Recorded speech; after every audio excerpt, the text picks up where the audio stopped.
Heɗiyankoɓe RFI Fulfulde men salmini on fota men yon bisimilla mon kataskara men e ko mbiɗum hande e yewtay fiɓe sukaɓe e jokkuɓe e politique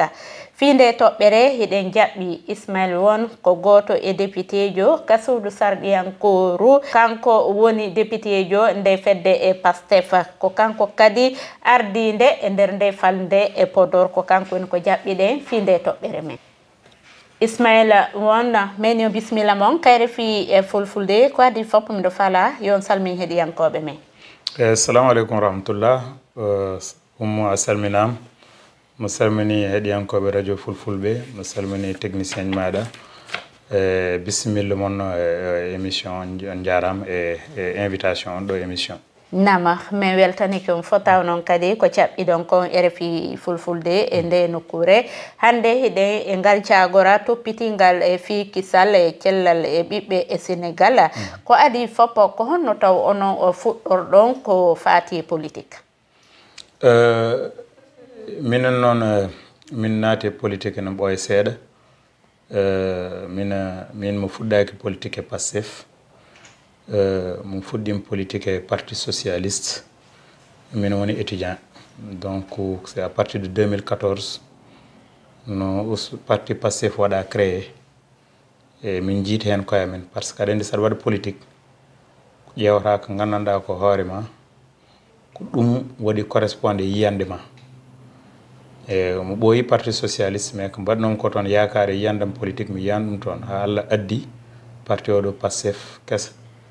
e gardigal moɗo parti o président Ousmane Sonko min ji programme o min ji yande makko min ji vision mo jogui o e leydi ndi min jiiti hen koye men ko ɗum addi min mbaɗi rejoindre Pastef guil 2014 hande décembre 2014 ha ñalande hande amin e nder Pastef ko on ɗum waɗi ha si tawi tigui tigui hiɗo yiiɗi waɗugo politique aɗa andi politique kam ko dewal Allah déjà politique ko andude ko nafde leydi muɗum no mbirumam ni joni minen gila amin goni université min gandi neɗɗo soko wona jangde tan mais ko jangdi en nafde leydi ma par ce que sa yeehi janggoyde école natɗa université ko état waɗema financement ha jettiɗa ɗum wadde diplôme aji ma daña ligguey ma an e famille ma tan kaɗa ɗon ɗum ɗon wona patriotisme woni ko leydi waɗema e gandal e haalis e foof waɗi financé ha jettiɗa ɗo an aɗa foti ɗum ruttude nde woni kala ko dari e leydi ndi poɗɗa hen wadde juuɗe ma aɗa foti ɗum wadde min ko ɗum ɗon addi min naati politique gila min goni sukaɓe min ɓuuri wonde jeune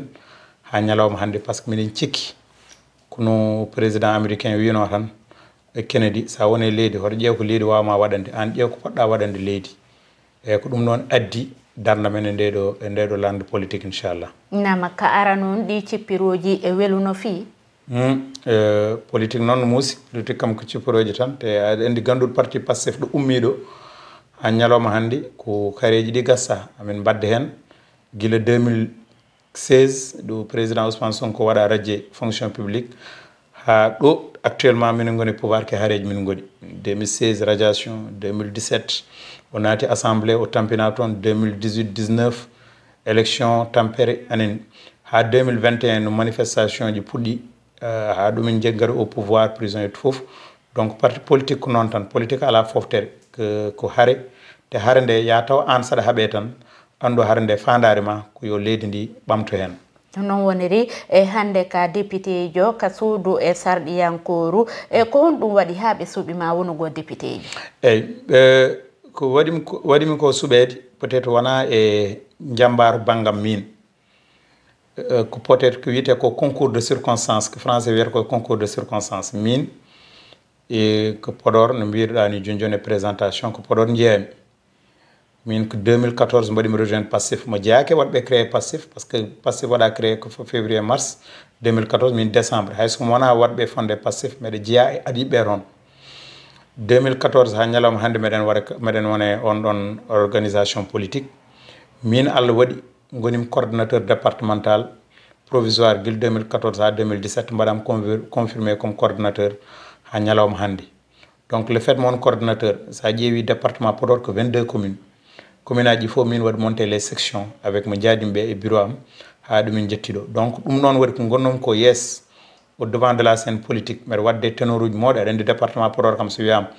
ko kangamuji politique gonno toon mais wadde med jogue med ummo hen med yana hen donc ɗum ɗon addi keptinami parti o ɗum waɗi sa ƴeewi min koye liste nationale mbaɗam proposé et on ɗon liste nationale que 31e position gonnomi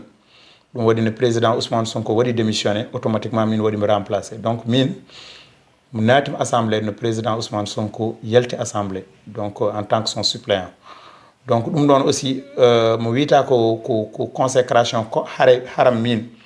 mais ko haare militant ji département Podor fof par ce que min sa ƴeewi ko mbaɗam ko nommé walla ko mbaɗam ko élire député assemblée nationale wona jambarte am min wona darde min ko darde kala militant gonɗo e nder département Podor en wawi wiide ko liggey mum yettiɗo ɗo jettiɗo inchallah donc wona min en tant que tel donc c'est le résultat de tout un combat porté par toute une génération du département de Podor. Nam ko no yiruɗon hande alhaali ɓe sukaɓe jokkuɓe politique? eyyi ko mbimam ko rek ari politique d'abord ko suka mi wiyata kañum jeeyi politique mais en jogui hen place mawɗo andi enen gonɗen ke leydi mo gandanɗa hoorema ko leydi sukaɓe 70% de la population ko sukaɓe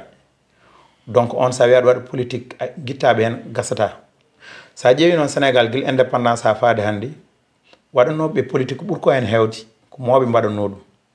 sa ƴeewi waɗanoɓe dirigé a yiyat population baɗɗo jeune taw wonɓe président walla wonɓe assemblée walla bangueji taw ko mawɓe gon toon donc ni yeehi ha nomin naate politique minen Pastef ko yiyande momin guiɗe addude on ko sukaɓe hollunoɓe caggal politique fof ko garte politique par ce que nden sukaɓe sa wi politique tawi mbiyatma cam politique de ko affaire punti walla politique go fo essayat ko funtude goɗɗo anen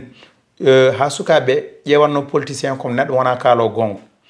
hara men ediɗo e nder Pastef wonno yomin mbaɗa feere ha sukaɓe jokko e politique ganda politique wona ko sikkano ko ɗum ɗon addi minen kaaɓe hen seeɗa anen e leadership président Ousmane Sonko hamin jettiɗo ha hande sukaɓe paami politique hay goto wawa ɗum hollude caggal sa ƴeewi parti amen ko parti sukaɓe sa ƴeewi tan guila président de la république Bassirou Diomaye Faye 44 ans ha président Ousmane Sonko à peine 50 ans ha ɗo hande président assemblée nationale El Malick Ndiaye 42 ans ma andu hande ko sukaɓe tetti politique o pour wadde hen nundal pour addude hen yiyande par ce que avenir ko sukaɓe jogui ɗum mawɓeɓe ene cohla pour hollide ke mbaɗno ko hanki holko woncete hen mais sukaɓe en cohla pour wadde projection politique e ɗum ɗon noon addi hande min jooɗi on min jii on en yante alhamdulillah rabbil alamin sukaɓe paami hande politique fotani oppide ɗum e heddiɓe politique watte ko sababu mabɓe ko kewmi ko wiide la politique au Sénégal se fera par les jeunes ou ne se fera pas. Nama e ko honɗum no woni ŋakkere nden ko tawata sukaɓe ɓe heewa heɓugol laamuji e nder ɗe leyɗele Afrique eyyi ko ɗum noon probléme o aɗa andi hannde enen mbawi Sénégal ko waɗi ko révolution mais ko haɓni seeɗa won sa ƴeewi Afrique sukaɓe mbaɗani intéressé politique par ce que no politique waɗirani e nder Afrique guila indépendance a yiyat mawɓe ƴettu exemple Cameroun hannde a wawa jogade un président ko baɗɗo 92 ans une population mo ganduɗa ko sukaɓe tan gontoon mbiya aɗa ardo ɗumen président assemblée nationale 84 ans etc. ɗum ɗon leydi pelluɗo yaarude yeeso wawa fonctionnaire ni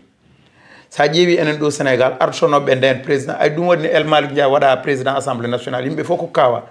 suku meeɗa wonde président assemblée nationale guila Sénégal dawade par ce que ɗon en mbiyat tan ko mawɗo tan fotata wonde président de ɗum fof waka hay nokku Afrique noon en mbawa nadde développement en mbawa yaade développement en mbawa yaade progrès